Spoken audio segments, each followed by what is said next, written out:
we decided we needed to find a unique way to raise funds, to assist countries to meet their international obligations. So we created an event. We thought, oh, well, you know, the best fundraisers are the high-end dinners. People wear fancy clothes and they go to fancy places and they pay fancy prices and they raise an awful lot of money. And when we thought, we don't know those people. So let's do the opposite. So anybody can have a dinner. They invite friends and neighbors into their own home. Friends and neighbors come, instead of wine or flowers or dessert, they bring a donation. That has raised well over $4 million. We have undertaken 92 projects in 12 countries using that money.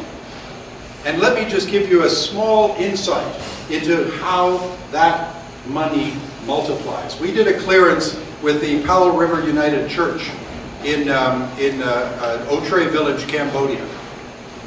Otre is a small village near the Thai border, inundated with mines. And we had a very unique perspective on Otre Village because a member of that congregation went to Asia for business, decided to travel to Otre Village, which was not easy. The last 3 miles were by ox cart. She went to the village and she reported back what she saw. And it was a community that was entirely dependent upon international aid. They could not cultivate their crops, their school had closed, they were not able to access medical care, and they essentially were confined to the community in which they lived. 2 years later, that same member of the congregation went back to Otre Village, and it was night and day. The mines had been cleared. They had been able to cultivate their fields. They were now producing a surplus to their needs. They wanted to take their surplus to market, so they had to build a road from their community to neighboring communities. The small enterprises were building up along the side of that road, not what we would look at as an enterprise, but somebody was selling fruit in a place where $2 a day is a very good wage. That is a wonderful occupation. They had enough money through the sale of their produce to reopen their school. They were able to access a traveling doctor who would come through their community on a monthly basis and treat those who were there. The entire community was revitalized because the mines came out of the ground. So you will ask, what is the Ottawa Treaty actually accomplished? In 1980, 100 countries used anti-personnel landmines. Last year, 2 countries used, Russia and Burma. In 1995, 54 countries produced the weapon. Last year, 13 countries had the capacity to produce, but there is no evidence that any of them did. In 1995, 34 countries traded in anti-personnel landmines. Trade stopped 5 years ago. We have seen 60 million landmines in stockpile destroyed.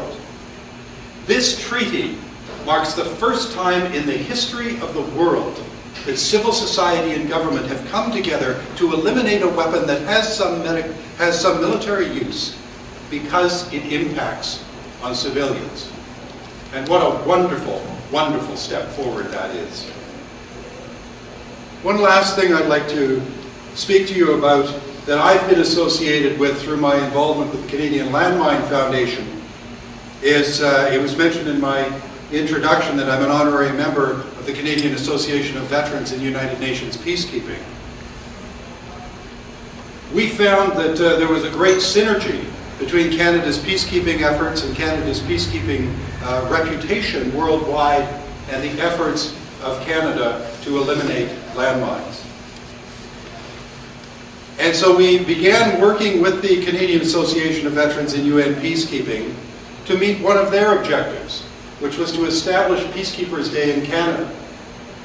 We had come to this very, very easily.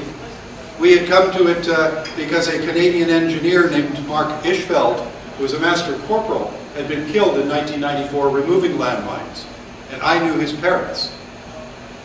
One of the amazing things about Mark Ishfeld was that when he would travel on peacekeeping missions, he would see that the children had no toys.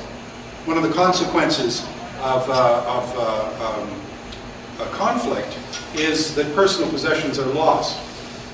So he went to Carol, his mother, who lived then in Courtenay, BC, and asked her if she could make something he could give away. She made him a little woolen doll, and it has a little blue beret on top. So Mark would hand these out as he traveled on peacekeeping missions around the world. And when he died, the soldiers in his unit went to Carol, and they said, if you continue to knit them, we'll continue to hand them out. So today, all around the world, there are children whose first impression of Canada is a little woolen doll with a blue beret. Humanitarian mine action is an act of peacemaking. I'll tell you how I know that. A few moments ago, I told you about Emma Allen. Emma was 6 when the war in the Balkans ended. She was 11 when this weapon from the war took her life.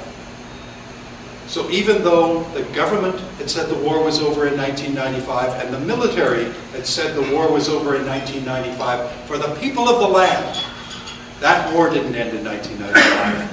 That war was going on in 2000 when Emma Allen died. That war is going on today because this weapon has not been made to stop. Humanitarian mine action is an act of peacemaking. Those who support humanitarian mine action, including members of this club, are peacemakers. And every major religion in the world says that peacemakers are blessed. Nelson Mandela said vision without action is just a dream. Action without vision is passing the time. But vision with action can change the world. It is the vision of the Canadian Landmine Foundation that the world can be made mine safe by 2020. Thank you for the action you have taken. Thank you for the action you will take here.